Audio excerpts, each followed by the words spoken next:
Hello दोस्तों, good morning.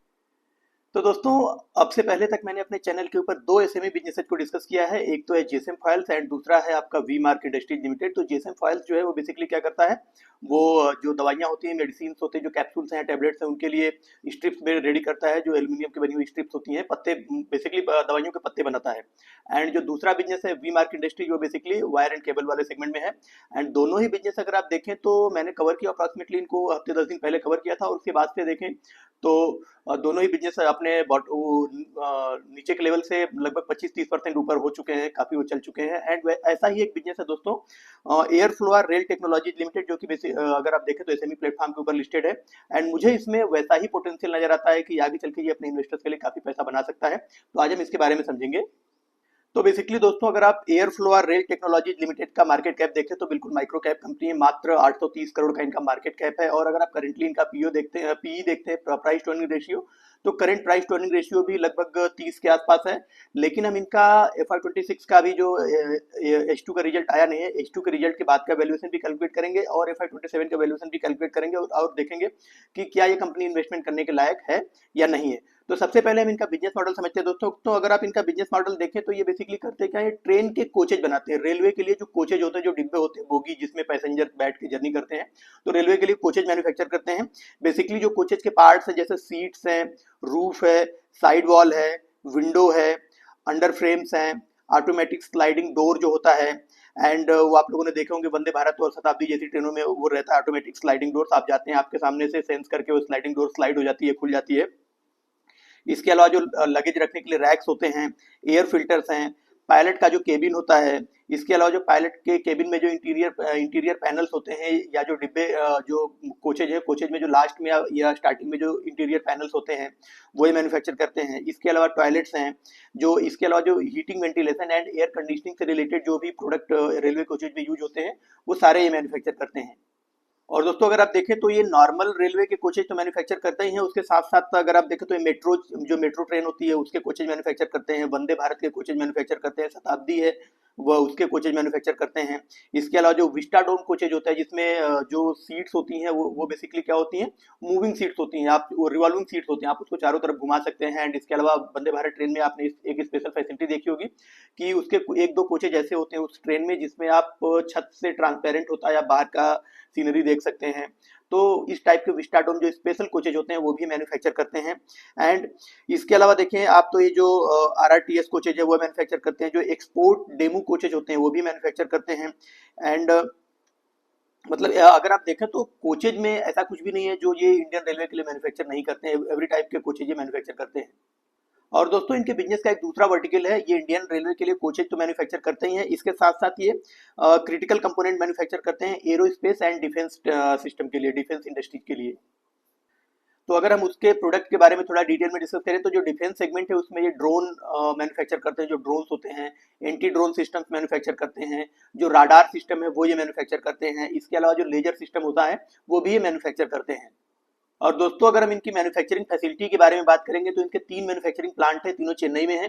And इनका total जो रेवेन्यू है डिफेंस सेगमेंट से लगभग 35% रेवेन्यू इनको कंट्रीब्यूट होता है, एंड 65% रेवेन्यू इनके रेलवे वाले सेगमेंट से इनको कंट्रीब्यूट होता है। और दोस्तों, इनका रिसेंटली आईपीओ लिस्टेड कंपनी है। ये आईपीओ आया था इनका सितंबर 2025 में, लगभग 86.5 करोड़ का आईपीओ था। जिस पैसे को इन्होंने बेसिकली जो ये यूज कर रहे हैं वो मशीन परचेज के लिए यूज कर रहे हैं, इसके अलावा अपना कैपिटल एक्सपेंडिचर करने के लिए यूज कर रहे हैं, फिर ये अपने कुछ इनके बोरोइंग्स थे उनको पे कर रहे हैं, वर्किंग कैपिटल रिक्वायरमेंट्स के लिए उस पैसे को यूज कर रहे हैं। तो दोस्तों, आपको, आई होप कि आप लोगों को बिजनेस मॉडल क्लियर समझ में आ गया होगा। इनके दो बिजनेस वर्टिकल है। पहला तो क्या है, रेलवे वाला बिजनेस वर्टिकल है, जिसमें रेलवे कोचेज मैन्युफैक्चर करते हैं स्पेशली ऑलमोस्ट एवरी टाइप के ट्रेन के लिए। एंड दूसरा जो बिजनेस सेगमेंट है वो इनका डिफेंस एंड एरोस्पेस वाला सेगमेंट है, जिसमें ये डिफेंस इंडस्ट्री के लिए drones and anti drones technology के प्रोडक्ट मैन्युफैक्चर करते हैं। तो दोस्तों, अब आते हैं इनके कॉन्फ्रेंस कॉल की तरफ। तो दोस्तों, इनके मैनेजमेंट ने अपने ओपनिंग रिमार्क में बताया कि ये बेसिकली एक इंजीनियरिंग कंपनी है जो 27 ईयर्स ओल्ड है। एंड ये प्रिसाइजली प्रोडक्ट मैन्युफैक्चर करती है इंडियन रेलवे के लिए एंड जो मेट्रोज होते हैं उनके लिए। और मैनेजमेंट का जो पूरा फोकस है वो जो कन्वेंशनल रेलवेज के जो कोचेज हैं उनसे ज़्यादा वो फोकस कर रहे हैं कि जो अपडेटेड रेलवेज है, जो वंदे भारत में जो डिब्बे यूज करती है, कोचेज यूज किए जाते हैं, या जो शताब्दी एक्सप्रेस में, या जो एडवांस जो ट्रेनें चल रही हैं उनमें जो कोचेज यूज किए जाते हैं, उन कोचेज, उस टाइप के कोचेज मैन्युफैक्चर करने के लिए मैनेजमेंट ज़्यादा फोकस कर रहा है। एंड इसके अलावा ये इंडिया में तो अपने प्रोडक्ट सेल कर ही रहे हैं, ये श्रीलंका और मोजाम्बिक जैसे कंट्रीज में अपने प्रोडक्ट को एक्सपोर्ट भी कर रहे हैं। एंड इसके अलावा कई ओरिजिनल इक्विपमेंट मैन्युफैक्चरर हैं जिनके साथ इनका टाई अप है और उनके लिए भी कई तरीके के प्रोडक्ट मैन्युफैक्चर करते हैं, जैसे सीमेंस के लिए प्रोडक्ट मैन्युफैक्चर करते हैं, एल्स्टन के लिए प्रोडक्ट मैन्युफैक्चर करते हैं। इसके अलावा टीएमएच जो कि ग्लोबल कंपनी है, टीएमएच के लिए भी ये प्रोडक्ट मैन्युफैक्चर करते हैं। एंड दोस्तों इसके अलावा ये end to end product facility provide करते हैं। मतलब क्या है, मतलब आपको सिर्फ इनको ऑर्डर देने हैं, ये डिजाइन भी खुद करेंगे, प्रोडक्ट की सोर्सिंग करेंगे, इसके बाद उसका डिजाइन करने के बाद उसकी इंजीनियरिंग करेंगे, असेंबली करेंगे, सप्लाई करेंगे, उसका इंस्टॉलेशन करेंगे एंड इसके बाद उस प्रोडक्ट की कमीशनिंग भी ये खुद करते हैं। मींस एंड टू एंड आपको सिर्फ प्रोजेक्ट इनको देना है, ये सारी चीजें करके कंप्लीट करके आपके हाथ में चाबी सौंपते हैं कि ये रेडीमेड हो गया प्रोडक्ट, अब आप इसको यूज कर सकते हैं।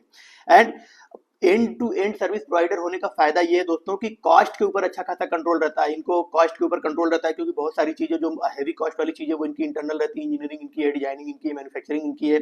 इसके अलावा जो सप्लाई, इंस्टॉलेशन, कमीशनिंग वो सारा ये खुद करते हैं, तो कॉस्ट के ऊपर इनका अच्छा खासा कंट्रोल रहता है। एंड इसके अलावा ये जो प्रोजेक्ट है, कॉम्प्लेक्स टाइप के प्रोजेक्ट भी मैन्युफैक्चर करने के लिए किसी और के ऊपर डिपेंड नहीं रहते, खुद ही मैन्युफैक्चर कर लेते हैं कॉम्प्लेक्स प्रोजेक्ट भी। एंड इसके अलावा रेलवे को जो रेलवे के ऑर्डर्स क्या होते हैं, बड़े ऑर्डर्स होते हैं, तो उनको टाइमली डिलीवर करना पड़ता है।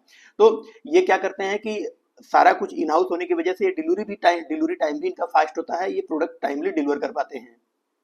इसके अलावा दोस्तों मैनेजमेंट ये भी बता रहा है कि हम जो है मॉडर्न सिस्टम से इक्विप्ड है, हमारे पास जो टेक्नोलॉजी है, हमारे पास जो मशीनरी है, जो टूल्स है, वो सब बिल्कुल मॉडर्न है, अपडेटेड है। एंड इसके अलावा हमारे पास जो मैन पावर है या जो हमारी जो इंजीनियर्स की टीम है, वेल इक्विप्ड है, वेल क्वालिफाइड टीम है हमारे पास और वेल एक्सपीरियंस टीम है हमारे पास। और हमने इसको ऐसा इसलिए डेवलप किया है अपने इकोसिस्टम को, ताकि हम जो रेलवे से और जो डिफेंस में जो आपके समय आज के समय में आप देखें कि डिफेंस हो गया या रेलवे हो गया, उसको अपडेट किया जा रहा है। और अपडेट करने की वजह से क्या हो रहा है कि बहुत सारी ऐसी रिक्वायरमेंट बढ़ रही रेलवे की, डिफेंस की, जिनको फुलफिल करने के लिए अपडेटेड टेक्नोलॉजी वाले जो कंपनियां हैं वही कर पा रही हैं। तो ये अपने आप को इसीलिए बिल्कुल अपडेट रख रहे हैं, टेक्नोलॉजी बेस पे देख लें, मैन पावर बेस पे देख लें आप। एंड ताकि ये जो डिफेंस और रेलवे के जो अपडेटेड ऑर्डर्स हैं उनको ये ग्रैब कर सकें और उनको टाइमली डिलीवर कर सकें। और दोस्तों कंपनी के लिए सबसे इंटरेस्टिंग बात इनके फाइनेंशियल्स में है। कंपनी के मैनेजमेंट ने जैसे इनके ये तो H1 के रिजल्ट के बाद इन्होंने कॉन्फ्रेंस कॉल किया था। एक्चुअली कंपनी करती क्या है दोस्तों कि क्वार्टरली रिजल्ट नहीं देते हैं, ये क्या करते हैं कि 6 मंथ के बाद एक बार हाफ ईयरली रिजल्ट पे देते हैं और हाफ ईयरली कॉन्फ्रेंस कॉल भी करते हैं। तो इन्होंने H1 के रिजल्ट के बाद एक कॉन्फ्रेंस कॉल किया था, तो उस समय मैनेजमेंट ने बोला था कि हमारा जो रेवेन्यू है FY26 में 300 करोड़ का अप्रोक्सीमेटली हम रेवेन्यू करेंगे। और दोस्तों इनका भी रिसेंटली एक वीक पहले इनका बिजनेस अपडेट आया है। उस बिजनेस अपडेट में अगर आप देखें तो मैनेजमेंट ने जो बोला था वो किया। मैनेजमेंट ने बोला कि हम 300 करोड़ का रेवेन्यू करेंगे और इन्होंने 315 करोड़ का रेवेन्यू किया है। एंड इसके बाद अगर H1 की बात देखें तो H1 के बाद जो दोस्तों इनका रिजल्ट आया था उसमें इनका रेवेन्यू केवल 91 करोड़ का था, मात्र 91 करोड़ का इन्होंने रेवेन्यू किया था। और 300 करोड़ का रेवेन्यू गाइडेंस जो इन्होंने H1 के बाद दिया था उसको पूरा करने के लिए इनको कम से कम 192 करोड़ का और 192 करोड़ का और रेवेन्यू इनको करना था। मतलब मैनेजमेंट ने टारगेट दिया था कि हम लगभग आपका 50% से ग्रो करेंगे अपने H1 के रिजल्ट के बाद उन्होंने टारगेट दिया था। और मैनेजमेंट का अगर अभी जो रिजल्ट आया है उसको देखें, मतलब बिजनेस अपडेट आया, अभी फुल फ्लेज्ड रिजल्ट इन्होंने जारी नहीं किया है। तो जो बिजनेस अपडेट आया इसमें जो इनका ग्रोथ आया दोस्तों 64% आया। मतलब मैनेजमेंट ने बोला था कि 50% से ग्रो करेंगे, उन्होंने उसको भी एक्सीड कर दिया। 64% इन्होंने ग्रोथ रिपोर्ट की है। एंड इसके अलावा उन्होंने बोला था कि मैं अप्रोक्सीमेटली 300 करोड़ का रेवेन्यू जनरेट करेंगे, लेकिन इन्होंने 315 करोड़ का रेवेन्यू जनरेट किया है। तो मैनेजमेंट ने जो बोला दोस्तों उसके अकॉर्डिंग उन्होंने परफॉर्म भी किया। और दोस्तों अगर आप H1 में इनके रेवेन्यू देखें तो मात्र 91 करोड़ था, तो मतलब इन्होंने H2 में अपने H1 के कंपैरेटिवली लगभग 3 गुना रेवेन्यू जनरेट किया, मींस सॉरी उसका 2 गुना रेवेन्यू जनरेट किया। एंड अगर आप देखें कि लास्ट ईयर के H1 से भी कंपेयर करें तो भी वहां से 2 गुने से ज्यादा रेवेन्यू जनरेट किया है। और दोस्तों इन्होंने जब एक हफ्ते पहले अपना बिजनेस अपडेट दिया था उसमें अपनी ऑर्डर विजिबिलिटी के बारे में भी बताया था कि इनके पास लगभग 500 करोड़ का अनएग्जीक्यूटेड ऑर्डर है इनके ऑर्डर बुक के ऊपर। एंड इसके अलावा इनके पास एक्टिव ऑर्डर पाइपलाइन में लगभग 236 करोड़ का है। एंड इसके अलावा लगभग 1350 करोड़ का जो ऑर्डर है उन्होंने उसमें पार्टिसिपेटेड किया है और उसमें से भी कुछ परसेंटेज ऑर्डर इनको जरूर मिलेंगे। और दोस्तों उन्होंने अपने बिजनेस अपडेट में ये भी बताया था कि जो इनका डिफेंस सेगमेंट में एक्सपेंशन है उसके लिए उन्होंने एक ज्वाइंट वेंचर किया। बिग बैंग बूम सॉल्यूशंस एक कंपनी है जो कि बेसिकली डिफेंस सेक्टर के प्रोडक्ट मैन्युफैक्चरिंग में काम करती है, जो कि बेसिकली अगर आप देखें तो ड्रोन और एंटी ड्रोन टेक्नोलॉजी के ऊपर भी काम करती है, लेजर सिस्टम के ऊपर भी काम करती है। तो कई तरीके के डिफेंस प्रोडक्ट को मैन्युफैक्चर करते हैं, उनके साथ इन्होंने ज्वाइंट वेंचर किया है ताकि ये भी उस सेगमेंट में एंटर करें। उन्होंने उस सेगमेंट में एंटर किया है। और अगर आप देखें कि इसके अलावा इन्होंने एआई लेड डिफेंस सिस्टम के प्रोडक्ट भी मैन्युफैक्चर ये कर रहे हैं। एंड इसके अलावा कंपनी अपने को पोजिशनिंग कर रही है high growth and high value defence manufacturing वाले सेगमेंट में। मीन्स आगे चल के इसमें क्या होता है, ग्रोथ भी हायर होती है डिफेंस सेगमेंट में, वैल्यू भी हायर होती है, एंड इसके अलावा मार्जिन भी हायर होता है। तो आगे चल करके आपको इनका मार्जिन और भी ज्यादा इंप्रूव होते हुए दिखाई देगा। अगर आप इनका करंट पैट मार्जिन देखें तो लगभग 12% करंट पैट मार्जिन है, और मैनेजमेंट अपने कॉन्फ्रेंस कॉल में बता भी रहा है कि हम 12% से कम पैट मार्जिन वाले कॉन्ट्रैक्ट में बिडिंग ही नहीं कर रहे हैं, मतलब हम वो ऑर्डर लेंगे ही नहीं। एंड मिनिमम जो हमारा पैट मार्जिन है 12% रहेगा, और आगे चल करके हमारा जो डिफेंस वाला सेगमेंट है 50% रेवेन्यू कंट्रीब्यूशन पार्टिसिपेट करेगा। तो वो जब 50% करेगा और उसमें मार्जिन हायर होता है, 12% से ज्यादा होता है, तो इनका जो मार्जिन है आगे आने वाले समय में आपको 12% से भी ज्यादा होता हुआ दिखाई देगा। और दोस्तों मैनेजमेंट ने यह भी बोला कि अगर आप इंडियन रेलवे को देखें तो पिछले कुछ दशकों के सबसे ज्यादा जो मोस्ट सिग्निफिकेंट मॉडर्नाइजेशन के दौर से इंडियन रेलवे गुजर रहा है, मतलब सबसे ज्यादा इंपैक्टफुल मॉडर्नाइजेशन उसका अभी हो रहा है पिछले कुछ दशकों में, अगर आप देखें रेलवे का तो। और इस मॉडर्नाइजेशन में अगर आप देखें तो जो एयर फ्लो है वो एक पिवोटल रोल, एक मुख्य भूमिका निभा रहा है आपके इस ग्रेट डेवलपमेंट में, क्योंकि वो क्या कर रहे हैं कि नए नए टाइप्स के प्रोडक्ट्स ये लॉन्च कर रहे हैं रेलवे के लिए, एंड इसके अलावा कुछ नई टेक्नोलॉजीज भी लॉन्च कर रहे हैं रेलवे के लिए। एंड लगभग अगर आप देखें तो हाँ, आगे इन्होंने बताया कि इनके पास लगभग 500 करोड़ का अनएग्जीक्यूटेड ऑर्डर बुक है, एंड 200 करोड़ का ऑर्डर इन्होंने FY26 में कंप्लीट किया है। सॉरी, 250 करोड़ का ऑर्डर बुक इन्होंने कंप्लीट किया है। और दोस्तों मैनेजमेंट ने अपने कॉन कॉल में ये भी बताया कि अगले 2 सालों में इनका जो डिफेंस का ऑर्डर बुक है, डिफेंस का ऑर्डर बुक काफी तेजी से बढ़ेगा कंपेयर टू रेलवे। एंड इनका जो फोकस है डिफेंस में न्यू न्यू प्रोडक्ट के ऊपर है, एंड इसके अलावा ये रेलवे में भी जो हाई मार्जिन प्रोडक्ट हैं या जो हाई टेक्नोलॉजी के प्रोडक्ट हैं उनके ऊपर फोकस कर रहे हैं। तो दोस्तों इनसे एक इन्वेस्टर ने क्वेश्चन पूछा था कि आपने अपने पुराने कॉन कॉल में बताया था कि आप कवच जैसा प्रोडक्ट मैन्युफैक्चरिंग करने के ऊपर फोकस कर रहे हैं। और दोस्तों जिन लोगों को नहीं पता उनको बता दूं कि कवच क्या होता है। कवच बेसिकली एक एंटी कोलाइजन सिस्टम होता है। मतलब पहले क्या होता था दोस्तों, पहले ट्रेनों का एक्सीडेंट बहुत ज्यादा होता था, एक ट्रेन दूसरे ट्रेन से टकरा जा रही है, उसके पीछे कई सारे रीजन है, कोहरा है या कुछ अदर रीजन है, एक ही ट्रैक पे 2 ट्रेनें आ गई। अभी गवर्नमेंट ने कवच को सारी ट्रेनों में लगाना अनिवार्य कर दिया है। कवच क्या होता है, बेसिकली एंटी कोलाइजन डिवाइस है, जो कि अगर उस ट्रैक के ऊपर दूसरी ट्रेन आएगी तो वो पहले ही बता देगी, दोनों ट्रेनों को इन्फॉर्म कर देगी और दोनों एक्सीडेंट होने से बच जाएंगी। एंड इसके अलावा अगर ये जो सिस्टम है ये आपके कोहरे और खराब वेदर में भी काम करता है। तो ये बेसिकली सैटेलाइट से कंट्रोल होता है, और वो सारी चीजें उसके अकॉर्डिंग रहती है, टेक्नोलॉजिकल थोड़ा हायर टेक्नोलॉजिकल स्पेसिफिकेशन है उसके। तो ये बेसिकली आप ये मोटा मोटा समझ लीजिए कि एक ट्रेन को दूसरे ट्रेन से टकराने से बचाती है। तो ये कवच सिस्टम ऑलमोस्ट एवरी ट्रेन में अब इम्प्लीमेंट हो रहा है। और पहले उन्होंने बोला था कि कवच जैसा हम सिस्टम एक इम्प्लीमेंट बना रहे हैं, उसके ऊपर हम काम कर रहे हैं। तो मैनेजमेंट से पूछा गया कि आपने बोला था कि कवच बना रहे हो, आपका अभी वो प्रोजेक्ट कहाँ पे है। तो मैनेजमेंट ने बताया कि बेसिकली देखिए हम कवच नहीं मैन्युफैक्चर कर रहे हैं, हम कवच नहीं बना रहे, क्योंकि ऑलरेडी उसको कुछ प्लेयर हैं इंडस्ट्री में जो कि ऑलरेडी वो प्रोडक्ट बना रहे हैं और गवर्नमेंट को सप्लाई कर रहे हैं।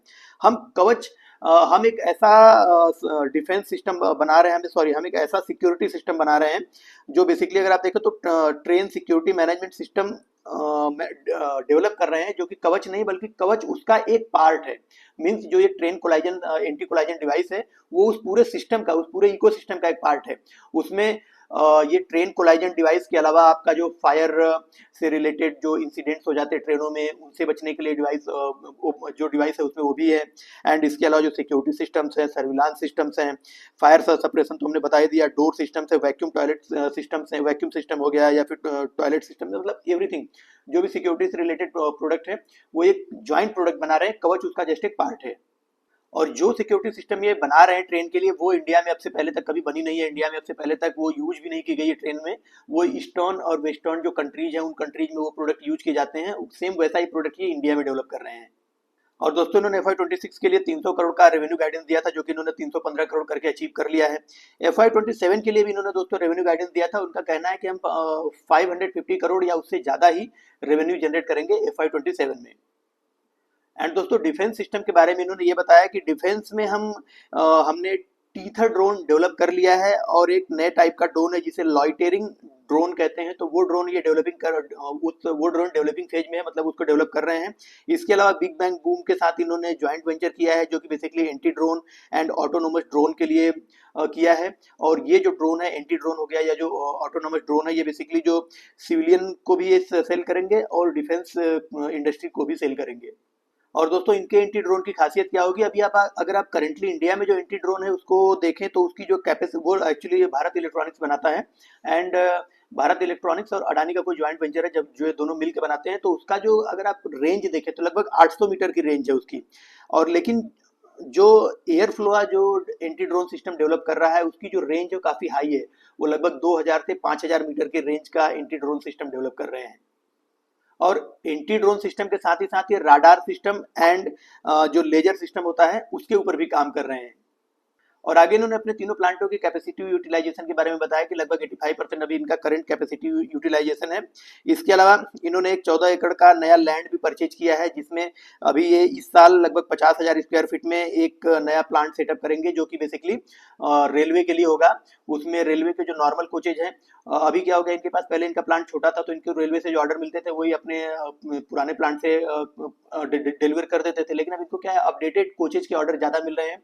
इसके लिए इन्होंने क्या किया कि जो नया ये प्लांट सेटअप करेंगे, 14 एकड़ जो लैंड लिया है, इसमें लगभग 50,000 स्क्वायर फीट में एक प्लांट सेटअप कर रहे हैं, जिसमें ये पुराने कोचेज की जो मैन्युफैक्चरिंग फैसिलिटी है वो अलग करेंगे, और जो एडवांस्ड कोचेज है जो वंदे भारत या फिर जो शताब्दी जैसे अपडेटेड ट्रेन में यूज होती हैं, उन ट्रेन में जो कोचेज लगेंगे उनको बनाने की जो मैन्युफैक्चरिंग फैसिलिटी है वो उसको अलग कर रहे हैं। और ये जो मैन्युफैक्चरिंग प्लांट है यहाँ दोस्तों नेक्स्ट ईयर तक लगभग 1 लाख स्क्वायर फीट में मैन्युफैक्चरिंग ये स्टार्ट कर देंगे। मीन्स अभी इस साल 50,000 स्क्वायर फीट में मैन्युफैक्चरिंग स्टार्ट करेंगे और नेक्स्ट ईयर इस प्लांट को डबल कर देंगे और लगभग 1 लाख स्क्वायर फीट में वहां से प्रोडक्ट मैन्युफैक्चर करना शुरू कर देंगे। और दोस्तों इसके लिए इनको कुछ फंडिंग की जरूरत पड़ेगी, जिसको ये आगे बैंक से उनका डिस्कशन चल रहा है, बैंक से फंडिंग उठाएंगे एंड ये प्लांट अपना सेटअप करेंगे। और दोस्तों इन्होंने रेलवे वाले सेगमेंट के लिए बोला है कि रेलवे के लिए करंटली अगर आप देखें तो सिक्योरिटी सिस्टम्स पे काम कर रहे हैं, सर्विलांस सिस्टम के ऊपर काम कर रहे हैं, एंड जो फायर सप्रेशन सिस्टम्स हैं, इसके अलावा जो डोर सिस्टम्स हैं या जो वैक्यूम टॉयलेट होते हैं उस सिस्टम्स के ऊपर भी ये काम कर रहे हैं। और आगे आने वाले कुछ ईयर्स के अंदर ये इनका जो रेवेन्यू है वो लगभग इन सिस्टम से 10 टाइम्स हो जाएगा, मीन 10 गुना रेवेन्यू जनरेट करना शुरू करेंगे। उसका उन्होंने अभी कोई टाइमलाइन नहीं दिया, लेकिन उनका कहना है कि आगे आने वाले कुछ ईयर्स के अंदर ये हमारा रेवेन्यू यहाँ से 10 टाइम्स हो जाएगा रेलवे वाले पार्ट से। तो दोस्तों ये था इनका जो कॉन्फ्रेंस कॉल है वो, बाकी बहुत सारी ऐसी चीजें थी जो रिपीटेड हुई थी तो मैं उसके बारे में डिस्कस नहीं करूंगा। हम थोड़ा सा इनके वैल्यूएशन के बारे में डिस्कस कर लेते हैं दोस्तों। तो अगर आप करंट इनका मार्केट कैप देखें तो 833 करोड़ का इनका मार्केट कैप है और current price to earning ratio इनका 30 के आसपास है। अगर आप 1 ईयर फॉरवर्डेड बेसिस पर इनका price to earning ratio FY26 के लिए जो अभी करंटली बीत चुका है ऑलमोस्टली, अभी इनका रिजल्ट आ जाएगा तो क्लियर हो जाएगा। अभी का इस बेसिस पर इनका अगर 1 ईयर फॉरवर्डेड बेसिस पर जो प्राइस टू अर्निंग रेशियो है उसको कैलकुलेट करते हैं तो 22 के आसपास निकल करके आता है। मतलब 30 का पी रेशियो आपको इस स्क्रीनर में दिखाई देगा, लेकिन FY26 एंडिंग पर अगर आप इनका प्राइस टू अर्निंग रेशियो देखो तो लगभग 22 के प्राइस टू अर्निंग रेशियो पर करेंटली कंपनी अवेलेबल है। एंड अगर आप FY27 का प्राइस टू अर्निंग रेशियो देखें दोस्तों तो लगभग इनका जो रेवेन्यू का गाइडेंस है कि 550 करोड़ से ज्यादा का रेवेन्यू ये जनरेट करेंगे, तो हम 550 करोड़ ही मान लेते हैं, 550 करोड़ रेवेन्यू जनरेट करेंगे। और इनका जो मार्जिन है, पैट मार्जिन है, लगभग 12% है। तो 12% अगर आप देखते हो तो इनका लगभग 66 करोड़ इनका पैट निकल करके आता है फुल ईयर FY27 के बेसिस पर। और अगर आप उस बेसिस पर इनका 1 year forwarded price to earning ratio देखें तो लगभग 13 के आसपास आता है। तो दोस्तों और 1 ईयर फॉरवर्डेड बेसिस पर 27 के लिए price to earning growth ratio भी अगर आप देखें तो लगभग 0.3 के आसपास निकल के आता है। तो 0.3 के पीजी रेशियो पर आपको एक ऐसी कंपनी मिल रही है जो मैनेजमेंट खुद बोल रहा है कि 50% के रेट से ग्रो करेंगे, और उनका जो ग्रोथ रेट आया है 64% का ग्रोथ रेट अभी इन्होंने रिपोर्ट किया है। तो 50% भी अगर आप मान लेते हैं मिनिमम, तो 50% के रेट से ग्रो करने वाली कंपनी आपको 0.3 के पीजी रेशियो पर और 13 के 1 year forwarded price to earning ratio पर अवेलेबल है। तो मुझे लगता है कि कंपनी का वैल्यूएशन सुपर वैल्यूएशन है, अभी बहुत सस्ते रेट पर कंपनी अवेलेबल है। रिस्क वही है दोस्तों, एग्जीक्यूशन का रिस्क है। कंपनी जो बोल रही है वो काफी कॉम्प्लिकेटेड जॉब है, डिफेंस सेगमेंट के प्रोडक्ट बनाना, उसको गवर्नमेंट से अप्रूवल लेना, अप्रूवल के बाद गवर्नमेंट को प्रोडक्ट सेल कर पाना, एंड इसके बाद जो रेलवे सेगमेंट है, रेलवे में भी कुछ नए प्रोडक्ट से डेवलप कर रहे हैं, उसको भी अभी उसके ट्रायल बेसिस पर उनका ट्रायल चल रहा है। और ट्रायल के बाद फिर ये क्या करेंगे कि ये उसको गवर्नमेंट रेलवे बोर्ड से अप्रूवल लेंगे। पता नहीं अप्रूवल 1 साल में आएगा कि 2 साल में आएगा कि 6 महीने में आएगा। वैसे मैनेजमेंट अपने कॉन कॉल में बता रहा है कि 1 साल के अंदर वो प्रोडक्ट अप्रूवल मिल जाएगा इनको। तो लेकिन गवर्नमेंट का काम है दोस्तों, तो हो सकता है उसमें 2 साल भी लग जाए, तो वो थोड़ा सा एग्जीक्यूशन का एक रिस्क मुझे नजर आता है। बाकी बिजनेस के ओवरऑल देखा जाए तो मुझे सारे पैरामीटर्स अच्छे लगते हैं और वैल्यूएशन तो काफी सस्ती नजर आती है, लेकिन ये एग्जीक्यूशन अगर करते गए तो ये वैल्यूएशन सस्ती नजर आती है। और इनकेस अगर इनका एग्जीक्यूशन डिले होता है तो इसमें ये आप थोड़ा सा ट्रैप भी हो सकते हैं। इसलिए अगर आपको ऐसी कंपनियों में इन्वेस्टमेंट करना है तो चंक्स में करना चाहिए, एक साथ बड़ा पैसा नहीं डालना है। वैसे भी दोस्तों एसएमई कंपनी है तो आपको लॉट्स में लेनी पड़ेगी। तो इन्वेस्टमेंट का डिसीजन आपका अपना होगा, आप देख सकते हैं। बाकी अगर आप लोगों को इस बिजनेस से रिलेटेड कोई क्वेश्चन है तो प्लीज आप लोग कमेंट बॉक्स में डालें। मिलते हैं दोस्तों फिर किसी नई कंपनी के एनालिसिस के साथ। Thank you. और हाँ दोस्तों, अगर आप लोगों को मेरे कंटेंट से आपने इन्वेस्टमेंट की जर्नी में कोई हेल्प मिलती है तो प्लीज मेरे चैनल को सब्सक्राइब करें। बहुत सारे ऐसे लोग हैं जो चैनल्स के वीडियो देख के जाते हैं लेकिन वो सब्सक्राइब नहीं करते हैं चैनल को, तो प्लीज आप लोग थोड़ा मुझे मोटिवेट करें। फिर मिलते हैं दोस्तों, थैंक यू।